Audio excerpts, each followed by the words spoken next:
400 पार का करायचं आहे तर संविधान बदलायचं आहे। आमचे अभिषेक घोसाळकर यांची देखील हत्या केली गेली। महाराष्ट्रात चांगली नवीन लोकांसाठी लोक मतदान करतील, महाविकास आघाडीसाठी मतदान करतील, कारण जे भ्रष्ट राजकारण आहे ते कुठे ना कुठेतरी थांबलं पाहिजे।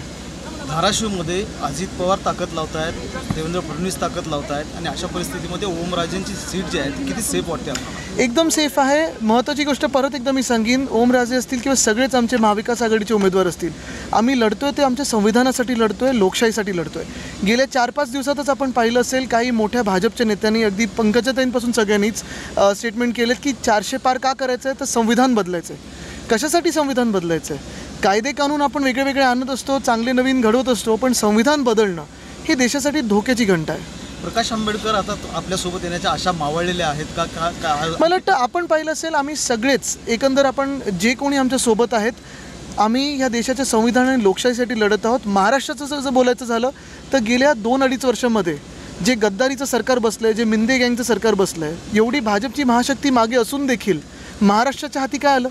आणि मग 10 वर्ष आपण जर पाहिलं तर महाराष्ट्राला काय मिळालं, त्याच तुलनेत गुजरातला किती मिळालं, आणि मग आता जर पुढे पण पुन्हा एकदा 5 वर्ष ह्यांचंच सरकार डोक्यावर बसलं तर महाराष्ट्रात जे काय आहे ते पण निघून जाणार आहे। सर, मराठवाड्यामध्ये अवकाळी पावसाने शेतकऱ्यांचं मोठं नुकसान झालं, फळबागा उद्ध्वस्त झाल्या आहेत। अशा परिस्थितीमध्ये सरकारमधले जे काही मंत्री आहेत ते फक्त प्रचार करतायत, शेतकऱ्यांकडे जायला कोणाला? कृषी मंत्री आहेत तरी कुठे?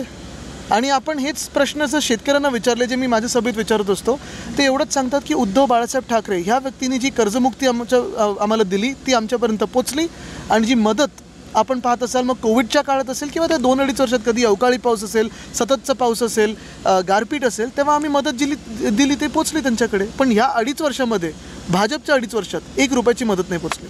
शेतकऱ्या जो या मराठवाड्यातला जो शेतकरी आहे तो सोयाबीन आणि ऊस उत्पादक शेतकरी आहे, पण तो ऊसाला भाव नाही, सोयाबीनला भाव नाही, कांद्याला भाव नाही, हरभऱ्याला भाव नाही, कांद्याची निर्यात बंदी पण झाली होती, कापसाला भाव नाही आहे, आपण सगळीकडे पाहताय खताची किंमत वाढत चाललेली आहे, पण जे भाव मिळालं पाहिजे। आणि म्हणून अनेक वर्ष आपण पाहतोय, भाजपने सांगितलं होतं की आम्ही शेतकऱ्यांचं उत्पन्न दुप्पट करू, अजूनही झालं नाही आहे। स्वामीनाथन आयोग लागू करू असं सांगितलं होतं 10 वर्षापूर्वी, ते अजून झालं नाही आहे। स्वामीनाथन साहेबांना भारतरत्न दिलं, पण जे शेतकरी आहेत पंजाबमधले असतील, हरियाणामधले असतील, ते पण अन्नदाताच आहेत, ते जेव्हा दिल्लीकडे मोर्चा काढून गेले, लाठीचार्ज केला, अश्रूधूर सोडला गेला, तर हे जे दिसतं आपल्याला देशात ते परिवर्तनाचे चित्र, आणि परिवर्तन होणार।